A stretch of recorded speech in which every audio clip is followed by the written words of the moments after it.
Morning વિદ્યાર્થી મિત્રો, જય શ્રી કૃષ્ણ। ગંગોત્રી સ્કૂલ ગોંડલમાં આપનું હાર્દિક સ્વાગત કરવામાં આવે છે। હું ભાલોડિયા અમિત આજે વિજ્ઞાન વિષયની અંદર પ્રકરણ નંબર 3 ધાતુઓ અને અધાતુઓમાં હવે પછીના ટોપિકની આપણે વાત કરીશું। તો અહીંયા જે છે એ ધાતુઓ એ કોની સાથે પ્રક્રિયા કરશે? ધાતુઓ છે તે અન્ય ધાતુના ક્ષારના દ્રાવણ સાથે પ્રક્રિયા કરશે। એટલે હવેની જે પ્રવૃત્તિ એટલે કે પ્રવૃત્તિ 3.12 છે એની અંદર આપણે આ વસ્તુ છે જોવાની છે। કઈ વસ્તુ જોવાની છે?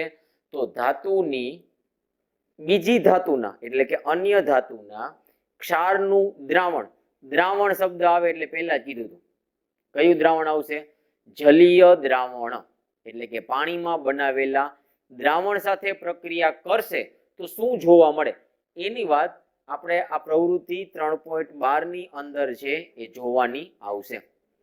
હવે આ જે પ્રવૃત્તિ 3.12 છે એનો હેતુ શું છે કે ધાતુ લેશું અને ઈ ધાતુને કેમાં નાખશું? બીજી ધાતુના ક્ષારના દ્રાવણની અંદર નાખશું અને શું પરિણામ જોવા મળે તેની આપણે વ્યવસ્થિત ચર્ચા કરીશું। તો જોઈ પ્રવૃત્તિ 3.12 પ્રવૃત્તિ 3.12 છે એની અંદર આપણે આ બે ધાતુ લેવાની છે। એક Cu એટલે કે કોપર અને Fe એટલે કે આયર્ન। આયર્ન એટલે કે તમે લોખંડની ખીલી પણ લઈ શકો અને Cu એટલે કે કોપર છે એ કોપર એટલે કે તાંબાના તમે ટુકડા પણ લઈ શકો છો। આની સાથે આપણે શું લેવાનું છે? તો બે કસનળી લેવાની છે। બે કસનળીના આપણે નામ આપી દીધા, કસનળી A અને કસનળી B। બરાબર? તો કસનળી A છે એની અંદર કોપર ધાતુ લીધી છે, કસનળી B એની અંદર લોખંડ અથવા તો ખીલી લીધેલી છે। ખીલી કેની બનેલી હોય? તો કે લોખંડની। હવે બે કસનળીની અંદર આપણે શું લઈ લીધું છે? ધાતુ લઈ લીધી છે। હવે બે કસનળીમાં શું લેશું? તો બે કસનળીની અંદર અન્ય ધાતુના એટલે કે બીજી ધાતુના ક્ષાર એનું આપણે દ્રાવણ લેશું। તો જે પહેલી કસનળીમાં આપણે લીધું કોપર એની અંદર FeSO4 નામ આવશે આયર્ન સલ્ફેટ। આ જે આયર્ન સલ્ફેટ છે એ આયર્ન સલ્ફેટનું જલીય દ્રાવણ લેવાનું છે અને જલીય દ્રાવણ લેવાનું કીધું છે એટલા માટે નીચે કઈ અવસ્થા આવશે? એક્યુએસ અવસ્થા આવશે। તો આપણી પાસે કસનળી A તૈયાર થઈ ગઈ। કસનળી A ની અંદર કઈ ધાતુ છે? કોપર છે અને અન્ય ધાતુનું ક્ષારનું દ્રાવણ કયું છે? FeSO4 દ્રાવણ છે એટલા માટે એક્યુએસ લખ્યું ને FeSO4 ને શું કહેવાય? Iron sulphate. આ એક કસનળી તૈયાર થઈ ગઈ। હવે બીજી કસનળી, કસનળી B એની અંદર આપણે ધાતુ તો લઈ લીધી છે। કઈ ધાતુ? તો કે લોખંડ। એટલે ધાતુ લેવાઈ ગઈ। હવે એની અંદર બીજી ધાતુનું ક્ષારનું દ્રાવણ લેવાનું છે। તો બીજી ધાતુનું ક્ષારનું દ્રાવણ એટલે CuSO4 નામ આવશે કોપર સલ્ફેટ નું દ્રાવણ લેવાનું કીધું એટલા માટે શું આવશે? એક્યુએસ આવશે। એટલે હવે આપણી પાસે આ બે કસનળી છે એ તૈયાર થઈ ગઈ। તો કસનળી એમાં કયા બે પદાર્થો ભેગા છે?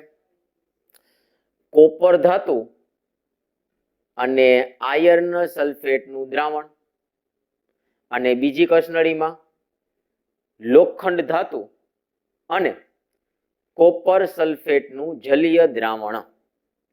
બરોબર? હવે બે કસનળી છે એમાંથી કઈ કસનળીમાં રાસાયણિક પ્રક્રિયા થશે એના માટે આપણે છે એ થોડા સમય છે એ આ બંને કસનળીને એમને સ્થિર રાખી દઈએ। સ્થિર રાખી દીધા પછી આપણે જે કસનળીના દ્રાવણના રંગમાં પરિવર્તન આવશે, રંગમાં ફેરફાર આવશે, એના ઉપરથી આપણે નક્કી કરી શકીએ કે કસનળી A માં રાસાયણિક પ્રક્રિયા થશે કે કસનળી બી માં રાસાયણિક પ્રક્રિયા થશે. હવે અહીંયા જે થોડાક સમય પછી તમે અવલોકન કરશો ને તો કસનળી એની અંદર રાસાયણિક પ્રક્રિયા થશે નહીં, કારણ કે આપણે કોનું દ્રાવણ લીધું હતું? FeSO4 નું દ્રાવણ લીધું હતું. અને આ જે FeSO4 નું દ્રાવણ છે એ લીલા રંગનું હોય, તો દ્રાવણ થોડાક સમય પછી પણ લીલા રંગનું રહેશે અને જ્યારે આપણે દ્રાવણ લીધું હતું ત્યારે પણ તે લીલા રંગનું જ હતું. તો લીલા રંગમાં કઈ ફેરફાર નથી થતો. એનો મતલબ કે કસનળી એમાં કોઈ પણ જાતની રાસાયણિક પ્રક્રિયા થશે નહીં. પણ કસનળી બી કઈ ધાતુ લીધી છે? લોખંડ અથવા તો લોખંડની ખીલી લીધેલી છે અને CuSO4 કોપર સલ્ફેટનું દ્રાવણ લીધું છે કે જે કયા રંગનું છે? વાદળી રંગનું છે. થોડાક સમય સુધી એને રાખી દીધું. થોડાક સમય પછી જ્યારે અવલોકન કરવામાં આવશે તો શરૂઆતમાં શું થાય છે? તો વાદળી રંગ છે ને એ શરૂઆતમાં આછો થતો જાય છે અને વાદળી રંગ જેમ જેમ આછો થશે તેમ તેમ લીલો રંગ છે એ વધારે પ્રબળ બનશે, વધારે ઘાટો દેખાશે. દ્રાવણ લીલા રંગનું બનવા લાગશે. તો દ્રાવણ લીલા રંગનું બને છે એનો મતલબ કે દ્રાવણમાં FeSO4 બનવા લાગે છે. FeSO4 એટલે આયર્ન સલ્ફેટ દ્રાવણમાં વધવા લાગે છે. અને કોણ ઘટવા લાગે છે? Copper sulphate. કોપર સલ્ફેટ ઘટે છે એટલા માટે વાદળી રંગ છે એ આછો થતો જાય છે અને આયર્ન સલ્ફેટ બને છે એટલા માટે લીલો રંગ છે એ વધારે ઘાટો અથવા તો પ્રબળ બનવા લાગે છે. થોડાક સમય પછી અવલોકન કરો તો શરૂઆતમાં આપણે જે દ્રાવણ વાદળી રંગનું લીધું હતું એ થોડાક સમય પછી વાદળીના બદલે કેવું થઈ જાય છે? લીલા રંગનું થઈ જાય છે. તો લીલા રંગનું થાય છે એનો મતલબ કે હવે દ્રાવણ કયું બની ગયું હશે? આયર્ન સલ્ફેટનું દ્રાવણ બની ગયેલું હશે. અને કઈ ધાતુ છૂટી પડે છે? કોપર ધાતુ છે એ છૂટી પડે છે. તો ટૂંકમાં કઈ કસનળીમાં રાસાયણિક પ્રક્રિયા થશે? તો કસનળી બી માં. ખબર ક્યાંથી પડે છે? તો દ્રાવણના રંગમાં ફેરફાર થાય છે. કયા રંગમાંથી કયો રંગ? વાદળીમાંથી લીલો રંગ. તો વાદળી રંગ કયા પદાર્થને આભારી હતો? કોપર સલ્ફેટને. અને જે લીલો રંગ બન્યો એ કયા પદાર્થને આભારી છે? Iron sulphate. તો એમસીક્યુમાં ખાલી જગ્યામાં 1 માર્કના પ્રશ્નમાં પૂછાઈ શકે, નીચેનામાંથી કયા પદાર્થનું જલીય દ્રાવણ વાદળી રંગનું હોય છે? તો કયા પદાર્થનું આવશે? Copper sulphate. કોપર સલ્ફેટનો રંગ કેવો હોય છે? વાદળી રંગનો હોય છે. એવી રીતે અહીંયા FeSO4 આયર્ન સલ્ફેટનું જલીય દ્રાવણ કેવા રંગનું હોય છે? લીલા રંગનું. નીચેનામાંથી લીલા રંગનો પદાર્થ કયો છે? Iron sulphate. તો આમ જોવા જાવ તો જે કસનળી બી છે એમાં રાસાયણિક પ્રક્રિયા થાય છે. બરાબર? કોન્સેપ્ટ આપણો તો આ જ છે કે ધાતુ લીધી આરી, એને કેમાં નાખી? અન્ય ધાતુનું ક્ષારનું દ્રાવણ. અહીંયા અન્ય ધાતુ એટલે કઈ ધાતુ છે? કોપર ધાતુ છે. એનો ક્ષાર એટલે CuSO4 કોપર સલ્ફેટ નું દ્રાવણ કીધું એટલા માટે અહીંયા એક્યુએસ એટલે કે તેને પાણીમાં નાખી દીધું. રાસાયણિક પ્રક્રિયા થઈ. કઈ રીતે ખબર પડી? રંગમાં ફેરફાર થયો. કયા રંગમાંથી કયો રંગ આવી ગયો? વાદળીમાંથી લીલો રંગ છે એ આવે છે. ત્યાંથી કહી શકાય કે કસનળી બી માં પ્રક્રિયા થઈ, કસનળી એ માં છે એ પ્રક્રિયા થતી નથી. તો આ જે પ્રક્રિયા થઈ છે એ પ્રક્રિયાને કયું નામ આપી શકાય? વિસ્થાપન પ્રક્રિયા તરીકે ઓળખવામાં આવે છે. પ્રક્રિયાને આપણે પ્રાયોગિક રીતે સમજી. આ જે પ્રક્રિયા થઈ કસનળી બી માં કે જેમાં રંગમાં પરિવર્તન થયું એ પ્રક્રિયાનું નામ શું આવ્યું? તો કે વિસ્થાપન પ્રક્રિયા. તો હવે આ જે વિસ્થાપન પ્રક્રિયા છે એની વ્યાખ્યા કઈ રીતે આપી શકાય? તો સાંભળજો. કેમ? વધુ સક્રિય ધાતુ ને ઓછી સક્રિય ધાતુના સંયોજનના દ્રાવણમાં નાખવાની છે. કોને નાખવાની છે? કે જે વધુ સક્રિય હોય ને એ ધાતુને નાખવાની છે. આપણે કઈ ધાતુ નાખી છે? Fe નાખેલી છે. તો Fe છે એ કેવી ધાતુ હશે? વધુ સક્રિય ધાતુ હશે. એને કેમાં નાખવાની છે? તો આ Cu એટલે કે આ જે ધાતુ છે એ કેવી છે? ઓછી સક્રિય ધાતુ છે. ફરીથી આપણે કસનળી બી માં શું કર્યું? Fe લોખંડની ખીલી એને કોપર સલ્ફેટના દ્રાવણમાં નાખી. બરોબર? Fe લોખંડની ખીલી કેમાં નાખી? કોપર સલ્ફેટના દ્રાવણમાં નાખી. તો Fe એ કેવી ધાતુ છે? વધુ સક્રિય ધાતુ. જ્યારે આ CuSO4 માં કોપર છે એ આ Fe કરતા કેવી છે? ઓછી સક્રિય ધાતુ છે. તો આવું જ્યારે કરશું ને ત્યારે વિસ્થાપિત થાય છે. કોણ વિસ્થાપિત થશે? કે જે ઓછી સક્રિય ધાતુ હોય ને વિસ્થાપિત થાય. વિસ્થાપિતનો મતલબ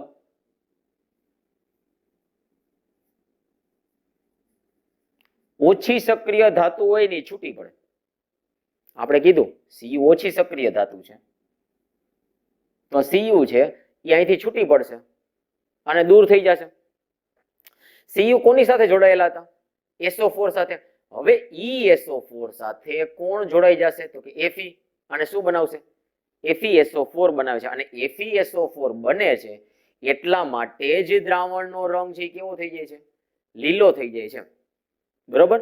તો વિસ્થાપન પ્રક્રિયાની વ્યાખ્યા ફરીથી કે વધુ સક્રિય ધાતુ એ ઓછી સક્રિય ધાતુને તેના સંયોજનના દ્રાવણમાંથી છૂટી પાડે છે, દૂર કરે છે અથવા તો વિસ્થાપિત કરે છે. આ પ્રક્રિયાને કઈ પ્રક્રિયા કહે છે? વિસ્થાપન પ્રક્રિયા તરીકે ઓળખવામાં આવે છે. હજી એકવાર, વધુ સક્રિય ધાતુ એ ઓછી સક્રિય ધાતુને તેના સંયોજન ના દ્રાવણમાંથી વિસ્થાપિત કરે છે. આ પ્રક્રિયાને કઈ પ્રક્રિયા કહે છે? વિસ્થાપન પ્રક્રિયા તરીકે ઓળખવામાં આવે છે. તો આ જે કસનળી બી માં જે રંગ પરિવર્તન થયો તો કહી શકાય કે કસનળી બી ની અંદર છે એ વિસ્થાપન પ્રક્રિયા થાય છે. પ્રક્રિયા ઉપરથી પણ તમે નક્કી કરી શકો કે કઈ ધાતુ વધુ સક્રિય કઈ ધાતુ ઓછી સક્રિય. હવે અહીંયા કઈ ધાતુ તમે નાખી હતી? તો કે Fe. તો Fe છે એ આ CuSO4 માં ધાતુ કઈ છે? તો કે કોપર. એ કોપર કરતા કેવી છે? વધુ સક્રિય છે. ફરીથી સાંભળજો, આડાવડું ન થઈ જાય. Fe ને આપણે નાખી તો Fe છે એ વધુ સક્રિય ધાતુ છે. Fe છે એ વધુ સક્રિય ધાતુ છે. કોના કરતા? તો કે Cu કરતા. જ્યારે પેલી કસનળીમાં તમે જુઓ આપણે કોને નાખી? તો કે કોપર ધાતુને નાખી છે. તો કોપર ધાતુને કેમાં નાખી છે? FeSO4 iron સલ્ફેટના દ્રાવણમાં. તો આ જે વ્યાખ્યા છે ને એનું અહીંયા ઊંધું થઈ જાય છે. નાખવાની કોને છે? વધુ સક્રિય ધાતુને. આપણે અહીંયા Cu ઓછી સક્રિય છે તો ઓછી સક્રિય ધાતુ આપણે નાખશું ને એટલા માટે જ શું થાય છે? તો રાસાયણિક પ્રક્રિયા થતી નથી. જ્યારે વધુ સક્રિય ધાતુને નાખવામાં આવે, Fe વધુ સક્રિય છે, Fe એ Cu કરતા વધુ સક્રિય છે, તો Fe ને જ્યારે CuSO4 માં નાખવામાં આવે તો Cu છે એ કેવી છે? ઓછી સક્રિય ધાતુ છે. તો આ Cu છે એ વિસ્થાપિત થાય છે, છૂટી પડે છે. એટલા માટે આ જે પ્રક્રિયા છે કસનળી બી માં થતી જે પ્રક્રિયા છે એને કઈ પ્રક્રિયા કહેવાય? વિસ્થાપન પ્રક્રિયા તરીકે ઓળખવામાં આવે છે. તો આમ ધાતુ અલગ અલગ હોય એટલે કે જુદી જુદી ધાતુઓ છે એની પ્રતિક્રિયાત્મકતા અથવા તો સક્રિયતા છે એ અલગ અલગ હોય છે. અહીં તમે જુઓ Fe છે એ વધુ સક્રિય છે, જ્યારે Cu છે એ ઓછી સક્રિય છે. તો ધાતુને બદલાવી નાખો તો એની સક્રિયતા પણ બદલાઈ જાય છે. તો જુદી જુદી ધાતુની સક્રિયતા અલગ અલગ છે કે જેને કયા ક્રમમાં? ઉતરતા ક્રમમાં ગોઠવતા મળતી શ્રેણીને કઈ શ્રેણી કહે છે? સક્રિયતા શ્રેણી અથવા તો પ્રતિક્રિયાત્મકતા શ્રેણી તરીકે ઓળખવામાં આવે છે. તો વ્યાખ્યા આ રીતે આવશે. કોની વ્યાખ્યા? સક્રિયતા શ્રેણીની વ્યાખ્યા અથવા તો પ્રતિક્રિયાત્મકતા શ્રેણીની વ્યાખ્યા કે જુદી જુદી ધાતુની પ્રતિક્રિયાત્મકતા અથવા તો સક્રિયતાના ઉતરતા ક્રમમાં ગોઠવતા મળતી શ્રેણીને કઈ શ્રેણી? સક્રિયતા શ્રેણી અથવા તો પ્રતિક્રિયાત્મકતા શ્રેણી તરીકે ઓળખવામાં આવે છે. એટલે તમારે ટેક્સ્ટબુકની અંદર તમને આ જે છે એ સક્રિયતા શ્રેણીનો ઉતરતો ક્રમ દર્શાવેલો છે. આ સિવાય પણ તમે ઘણી ધાતુ ભણો છો, છતાં પણ તેનો ઉલ્લેખ આ શ્રેણીની અંદર નથી. એટલે તમારે આ શ્રેણી યાદ રાખવાની છે. બીજી બધી ધાતુ છે એ આમાં કઈ જગ્યાએ આવશે એ યાદ નથી રાખવાનું. તમારે માત્ર આ જે સક્રિયતા શ્રેણી છે એનો આ ઉતરતો ક્રમ યાદ રાખવાનો છે. એનો મતલબ કે આ બાજુ જે ધાતુ હશે ને એ સૌથી વધારે સક્રિય હશે. જેમ જેમ તમે જમણી બાજુ આવતા જશો તેમ તેમ તેની સક્રિયતા છે એ ઘટતી જશે અને સૌથી છેલ્લે જે ધાતુ હશે તેની સક્રિયતા સૌથી ઓછી હોય છે અથવા તો તે સૌથી વધારે નિષ્ક્રિય હોય છે. બરોબર? કઈ કઈ ધાતુ આવે છે? ઉપરના આ જે લાઈન છે, ઉપરની લાઈન, એની અંદર મેં ધાતુની સંજ્ઞાઓ લખેલી છે. કે એટલે પોટેશિયમ. એ પોટેશિયમનો પહેલો અક્ષર મેં અહીંયા પો લખેલો છે. કે આ નીચેના જે શબ્દ છે ને એના ઉપરથી તમે સક્રિયતા શ્રેણી સહેલાઈથી યાદ રાખી શકો. બાકી તમે આ રીતે કે એને સી એ એમ જી એ રીતે યાદ રાખવા જાઓ તો થોડુંક વધારે અઘરું થઈ પડે. બરોબર? તો સંજ્ઞા લખી છે કે પોટેશિયમ, એના કરતા ઓછી સક્રિય Na એટલે 100 લખ્યું એટલે કે સોડિયમ, Ca એટલે કે કેલ્શિયમ, ઉપરથી કે લખ્યું, એના કરતા ઓછી સક્રિય એટલે કે Mg, મેગ્નેશિયમ, ઉપરથી મે લખ્યું, એનાથી ઓછી સક્રિય Al એટલે કે એલ્યુમિનિયમ, ઉપરથી એ લખ્યું, Zn ઝિંક, ઝિંક ઉપરથી ઝી લખ્યું, Fe આયર્ન, આયર્ન ઉપરથી આ લખ્યું, Pb, Pb એટલે કે લેડ, લેડ ઉપરથી લે લખ્યું, H, H એટલે કે હાઇડ્રોજન, એના ઉપરથી હા લખ્યું, Cu એટલે કે કોપર, ઉપરથી કો લખ્યું, Hg. તમને એમ થાય Hg એટલે તો પારો થાય, તો પારાનું બીજું નામ શું આવશે? મર્ક્યુરી.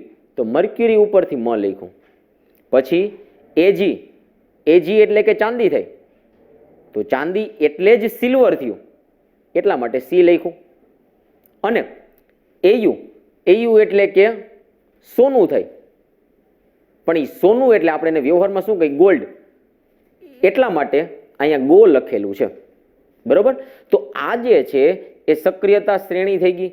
પણ આ સક્રિયતા શ્રેણીને ટૂંકમાં યાદ રાખવા માટે આ નીચેની લાઈન છે એ યાદ રાખો એટલે સહેલાઈથી છે એ સક્રિયતા શ્રેણી યાદ રહી જાય. કઈ રીતે આવશે? જોજો અહીંયા. પોસો કે મે, 4 શબ્દ બોલું. પોસો કે મે, હજી આગળના 4 શબ્દ બોલું. પોસો કે મે એ ઝી આ લે. પછી તો કે હા, હા એટલે કે હાઇડ્રોજન, કો એટલે કે કોપર, મ એટલે કે મર્ક્યુરી, સી એટલે કે સિલ્વર, ગો એટલે કે ગોલ્ડ એટલે કે સોનું. એટલે આખે આખા જે આ પહેલા અક્ષરો છે ને એ બધાને ભેગા કરી અને તમારે જે શબ્દ, જે લાઈન આવે ને એને યાદ રાખવાની છે. જો પોસો કે મે એઝી આલે, હા કો મ સી ગો. પોસો કે મે એઝી આલે, હા કો મ સી ગો. હું આ બોલું છું, તમે સાંભળો છો, તો મારી સાથે પણ તમે આ 2 વખત બોલવાનો પ્રયત્ન કરો અને દિવસમાં 10 વખત, 15 વખત, 20 વખત બોલી નાખો એટલે ક્યાંક ને ક્યાંક આ વસ્તુ યાદ રહી જશે. પોસો કે મે એઝી આલે, હા કો મ સી ગો. પોસો કે મે એઝી આલે, હા કો મ સી ગો. છેલ્લી વાર. પોસો કે મે, એઝિઆલે, હા કો મ સી ગો, પોસો કેમે એઝિઆલે, હા કો મ સી ગો. એટલે આ જે શબ્દ યાદ રહી ગયા ને, પછી એના ઉપરથી ત્યાં કઈ ધાતુ આવે ને એ પણ આવડતું હોવું જોઈએ. ભૂલ પડવાની શક્યતા ક્યાં રહે? જો અહીંયા ત્રીજો અક્ષર શું છે? કે. તો અહીંયા કે નથી મૂકવાનો. કે એટલે શું થયું? કેલ્શિયમ, અને કેલ્શિયમની સંજ્ઞા ત્યાં Ca આવશે. બરોબર? એટલે આ વાત થઈ ગઈ કોની? સક્રિયતા શ્રેણીની. ડાબી બાજુ જે હોય ને એ વધુ સક્રિય હોય, અને જે જમણી બાજુ આવશે ને એ ઓછી સક્રિય હોય. દાખલા તરીકે આપણે આ બે ધાતુની વાત કરીએ. Fe એટલે કે આયર્ન, Pb એટલે કે લેડ. બરોબર? ફરીથી Fe એટલે કે આયર્ન, Pb એટલે કે લેડ. આ બેની ખાલી વાત કરીએ. ડાબી બાજુ કઈ ધાતુ છે? આયર્ન, વધુ સક્રિય. જમણી બાજુ કઈ ધાતુ છે? લેડ, ઓછી સક્રિય. અહીંયા જુઓ Ca અને આ બાજુ Mg. તો Ca છે એ ડાબી બાજુ છે, વધુ સક્રિય. Zn જમણી બાજુ છે, ઓછી સક્રિય. એટલે સક્રિયતા શ્રેણી યાદ રહી ગઈ. પછી ડાબી બાજુ જે ધાતુ હશે ને એ વધુ સક્રિય હશે, અને જમણી બાજુ જે ધાતુ આવશે એ કેવી હશે? ઓછી સક્રિય ધાતુ હોય છે. બરોબર? હવે એના પછી કે ધાતુઓ અને અધાતુઓ કેવી રીતે પ્રક્રિયા કરે છે? તો ધાતુઓ અને અધાતુઓ જે રાસાયણિક પ્રક્રિયા કરે એના માટે તેની ઇલેક્ટ્રોન રચના જવાબદાર છે. જે ધાતુઓ અને અધાતુઓ રાસાયણિક પ્રક્રિયા કરે અથવા તો કેવી રીતે પ્રક્રિયા કરશે એના માટે તેની ઇલેક્ટ્રોન રચના જવાબદાર છે. હવે આપણે એક વસ્તુ ફરીથી યાદ કરી લઈ કે ધાતુઓ અને અધાતુઓ સિવાયના એક ઉમદા ધાતુ, નિષ્ક્રિય ધાતુ આવશે, અથવા તો ઉમદા વાયુ અથવા તો નિષ્ક્રિય વાયુ આવશે. શું કામ મેં ઉમદા કીધા? શું કામ મેં નિષ્ક્રિય કીધા? કારણ કે એની આપણે ઇલેક્ટ્રોન રચના જોશું ને ત્યારે તેની બહારની કક્ષા એટલે કે બાહ્યતમ કક્ષા છે ને એ સંપૂર્ણપણે છે એ ઇલેક્ટ્રોનથી ભરાયેલી હશે. બહારની કક્ષા સંપૂર્ણપણે ઇલેક્ટ્રોનથી ભરાયેલી હશે. અને ક્યારે બહારની કક્ષા સંપૂર્ણપણે ઇલેક્ટ્રોનથી ભરાયેલી હોય? કે જ્યારે બહારની કક્ષામાં કેટલા ઇલેક્ટ્રોન? 8 ઇલેક્ટ્રોન હોય ને ત્યારે કહેવાય કે બાહ્યતમ કક્ષા સંપૂર્ણ ભરાયેલી છે. પણ એમાં પણ એક અપવાદરૂપ છે. કયું? હિલિયમ. યાદ રાખજો, હિલિયમ એની બહારની કક્ષામાં એટલે કે બાહ્યતમ કક્ષામાં 2 ઇલેક્ટ્રોન છે, છતાં પણ એ નિષ્ક્રિય છે. બાકીના કોઈ પણ તમે નિષ્ક્રિય વાયુ અથવા તો ઉમદા વાયુ લેવામાં આવે ને તો એની બહારની કક્ષામાં 8 ઇલેક્ટ્રોન છે. ફરીથી અપવાદરૂપ કયું છે? તો હિલિયમ છે, કે જેની બહારની કક્ષામાં કેટલા છે? 8 નથી, 2 છે. છતાં પણ તે રાસાયણિક રીતે કેવું છે? તો નિષ્ક્રિય છે. બરોબર? હવે આપણે આ જે વસ્તુ છે એ વસ્તુ એનું ઉદાહરણ દર્શાવીએ કે દાખલા તરીકે આ He એટલે કે helium, Ne neon, Ar argon. હજી એકવાર બોલું, He helium, Ne neon, Ar argon. Exact એની બાજુમાં જે સંખ્યા લખી છે ને એ આ 3 તત્વો છે એનો શું દર્શાવે છે? પરમાણુ ક્રમાંક દર્શાવે છે. તો હિલિયમ નો પરમાણુ ક્રમાંક ખાલી જગ્યા છે, કેટલો આવશે? 2. નિયોન નો પરમાણુ ક્રમાંક તો કે 10. અને ત્રીજું Ar આર્ગોન નો પરમાણુ ક્રમાંક કેટલા છે? તો 18 છે. હવે 9મા ધોરણની અંદર જોઈ ગયા કે કક્ષાઓ કેટલા પ્રકારની હોય? તો કક્ષાઓ 4 પ્રકારની હોય. K, L, M અને N. પહેલી કક્ષા, બીજી, ત્રીજી અને ચોથી કક્ષા. પહેલી કક્ષા એમાં પરમાણુ ક્રમાંક 2 છે, તો પરમાણુ ક્રમાંક શું દર્શાવે? તેમાં રહેલા ઇલેક્ટ્રોનની સંખ્યા દર્શાવે. એટલે જેટલા પરમાણુ ક્રમાંક હોય ને એટલા જ શું હોય? તેમાં રહેલા ઇલેક્ટ્રોનની સંખ્યા. તો હિલિયમનો પરમાણુ ક્રમાંક 2 છે, તો એમાં પણ ઇલેક્ટ્રોન કેટલા હશે? 2 હશે. આ 2 ઇલેક્ટ્રોન ક્યાં ભરાશે? પહેલી કક્ષામાં. હવે નિયોન પરમાણુ ક્રમાંક 10, તો ઇલેક્ટ્રોન પણ 10, અને એમાં ઇલેક્ટ્રોન આ રીતે આવશે કે પહેલી કક્ષામાં 2 અને બીજી એટલે કે એલ પ્રકારની કક્ષામાં 8 ઇલેક્ટ્રોન આવશે. કારણ કે પહેલી કક્ષાની કેપેસિટી 2 જ ઇલેક્ટ્રોન સમાવવાની છે. બાકીના ઇલેક્ટ્રોન એટલે કે 10 માંથી તમે 2 કાઢો, બાકી કેટલા વધશે? 8 ઇલેક્ટ્રોન. એ 8 ઇલેક્ટ્રોન કઈ કક્ષામાં ભરાશે? એલ પ્રકારની કક્ષામાં ભરાય છે. એના પછીનું AR નામ આવશે આર્ગોન. પરમાણુ ક્રમાંક 18, તો ઇલેક્ટ્રોનની સંખ્યા 18. પહેલી કક્ષાની કેપેસિટી હમણાં જ કીધી 2 ઇલેક્ટ્રોનની છે, તો 18 માંથી 2 કાઢો, વધશે 16. તો એ 16 ઇલેક્ટ્રોન બીજી કક્ષામાં નહીં આવે. બીજી કક્ષાની કેપેસિટી 8ની છે, તો એ 16 માંથી 8 આવી જશે. 16 માંથી 8 કાઢો, કેટલા વધશે? 8. તો બાકીના 8 ઇલેક્ટ્રોન એ ત્રીજી કક્ષા એટલે કે એમ પ્રકારની કક્ષામાં છે, એ ગોઠવાય છે. તો જુઓ અહીંયા 12ની કક્ષામાં 8 ઇલેક્ટ્રોન, 12ની કક્ષામાં 8 ઇલેક્ટ્રોન. તો 12ની કક્ષામાં 8 ઇલેક્ટ્રોન હોય એને નિષ્ક્રિય વાયુ અથવા તો ઉમદા વાયુ કહેવાય. એટલે આ જે 3 થયા HE, NE, AR, આ જે છે એ નિષ્ક્રિય વાયુ અથવા તો ઉમદા વાયુ તરીકે ઓળખવામાં આવે છે. અપવાદરૂપ તો હમણાં જ કીધું હતું. કયું? HE એટલે કે હિલિયમ. એની 12ની કક્ષામાં 8 નથી, કેટલા છે? 2 છે. છતાં પણ તે રાસાયણિક રીતે નિષ્ક્રિય જોવા મળે છે. હવે એના પછીના ઉદાહરણ Li lithium, Mg magnesium, K potassium. હવે આ 3ની આપણે વાત કરીએ. લિથિયમ પરમાણુ ક્રમાંક 3, તો તેમાં રહેલા ઇલેક્ટ્રોનની સંખ્યા પણ 3. હમણાં જ આપણે જોયું કે પહેલી કક્ષામાં એટલે કે K પ્રકારની કક્ષામાં 2 ઇલેક્ટ્રોન સમાય, તો 3 માંથી તમે 2 કાઢો, વધશે કેટલા? 1 ઇલેક્ટ્રોન. તો એ 1 ઇલેક્ટ્રોન એલ પ્રકારની કક્ષામાં છે, એ ગોઠવાઈ જાય છે. એના પછી Mg એટલે કે મેગ્નેશિયમ પરમાણુ ક્રમાંક 12, તો તેમાં રહેલા ઇલેક્ટ્રોનની સંખ્યા પણ 12. હવે આ 12 ઇલેક્ટ્રોનમાંથી પહેલી કક્ષામાં 2 ઇલેક્ટ્રોન, બાકી કેટલા વધશે? 12 માંથી 2 કાઢો એટલે 10. તો એ 10 ઇલેક્ટ્રોન બીજી કક્ષામાં નહીં સમાય, કારણ કે બીજી કક્ષાની કેપેસિટી 8 ઇલેક્ટ્રોનની છે. તો 10 માંથી તમે 8 કાઢો એટલે વધે 2 ઇલેક્ટ્રોન. તો આ 2 ઇલેક્ટ્રોન છે એ ત્રીજી કક્ષા એટલે કે એમ કક્ષામાં ગોઠવાશે.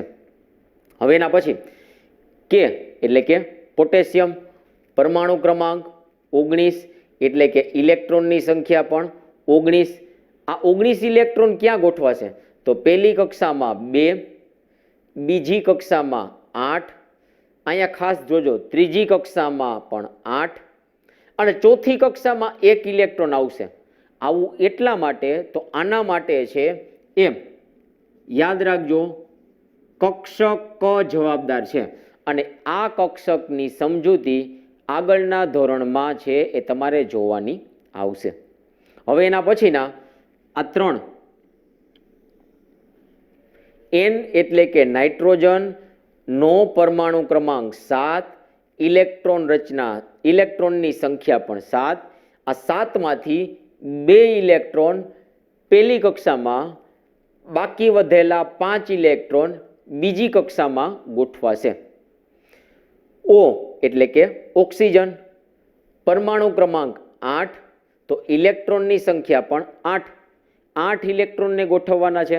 તો 8 માંથી 2 ઇલેક્ટ્રોન પહેલી કક્ષામાં, 8 માંથી 2 કાઢો એટલે બાકી વધેલા 6 ઇલેક્ટ્રોન એ બીજી કક્ષામાં છે, એ ગોઠવાય છે.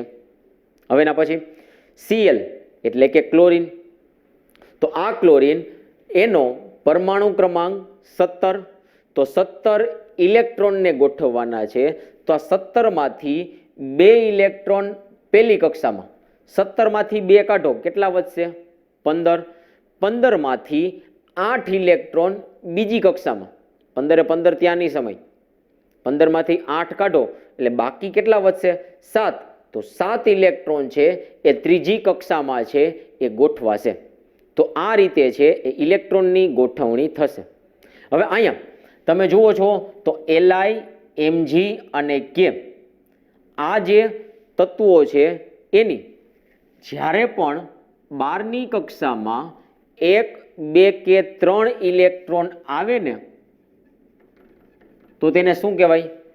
ધાતુ તત્વ તરીકે ઓળખવામાં આવશે. ફરીથી 12ની કક્ષામાં કેટલા? 1, 2 કે 3 ઇલેક્ટ્રોન હોય તો તેને ધાતુ તત્વ કહેવાય. અને 12ની કક્ષામાં જો 5, 6 કે 7 ઇલેક્ટ્રોન હોય તો એને શું કહેવાય? અધાતુ તત્વ કહેવાય. જે આપણું પાઠનું હેડિંગ છે, ધાતુઓ અને અધાતુઓ. એટલે કોઈ પણ તત્વ એની આપણે શું જોવાની? ઇલેક્ટ્રોન રચના, ઇલેક્ટ્રોનની ગોઠવણી ઉપરથી નક્કી કરો કે જો 12ની કક્ષામાં 1, 2 કે 3 ઇલેક્ટ્રોન હોય તો એને ધાતુ કહેવાય. 12ની કક્ષામાં 5, 6 કે 7 ઇલેક્ટ્રોન હોય એને શું કહેવાય? અધાતુ કહેવાય. 12ની કક્ષામાં 1, 2, 3 ઇલેક્ટ્રોન હોય તો તે ઇલેક્ટ્રોન શું કરે? ગુમાવે એટલે ધાતુ હોય. અને 5, 6, 7 હોય તો 5 હોય તો 3, 6 હોય તો 2 અને 7 હોય તો 1 ઇલેક્ટ્રોન શું કરશે? મેળવશે. અને મેળવશે તો તેને શું કહેવાય? અધાતુ તત્વ તરીકે ઓળખવામાં આવે. શું કામ એ ગુમાવે, શું કામ એ મેળવે? કારણ કે એની ઇલેક્ટ્રોન રચનામાં બાહ્યતમ કક્ષામાં સંપૂર્ણ ઇલેક્ટ્રોન ભરાય એટલા માટે ધાતુ તત્વ હોય એ શું કરશે? ઇલેક્ટ્રોન ગુમાવશે. અને જે અધાતુ તત્વ હશે એ શું કરશે? ઇલેક્ટ્રોન મેળવશે. બરાબર? એટલે આ રીતે કોઈ પણ તમે તત્વ લઈ લ્યો, એ તત્વની 12ની કક્ષામાં જો 8 ઇલેક્ટ્રોન હોય, બાહ્યતમ કક્ષા સંપૂર્ણ ઇલેક્ટ્રોનથી ભરાયેલી હોય એટલે કે 8 ઇલેક્ટ્રોન હોય તો એવા જે તત્વો છે તેને નિષ્ક્રિય તત્વ અથવા તો નિષ્ક્રિય વાયુ અથવા તો ઉમદા તત્વ અથવા તો ઉમદા વાયુ તરીકે ઓળખવામાં આવે છે. પણ જો 12ની કક્ષામાં 1, 2 કે 3 ઇલેક્ટ્રોન હોય એને 12ની કક્ષામાં સંપૂર્ણ ઇલેક્ટ્રોન ભરવા માટે એ શું કરશે? ઇલેક્ટ્રોન ગુમાવશે. અને ઇલેક્ટ્રોન ગુમાવે તો એને શું કહેવાય? ધાતુ તત્વ કહેવાય. અથવા તો 12ની કક્ષામાં 1, 2 કે 3 ઇલેક્ટ્રોન હોય એને શું કહેવાય? ધાતુ તત્વ તરીકે ઓળખવામાં આવે છે.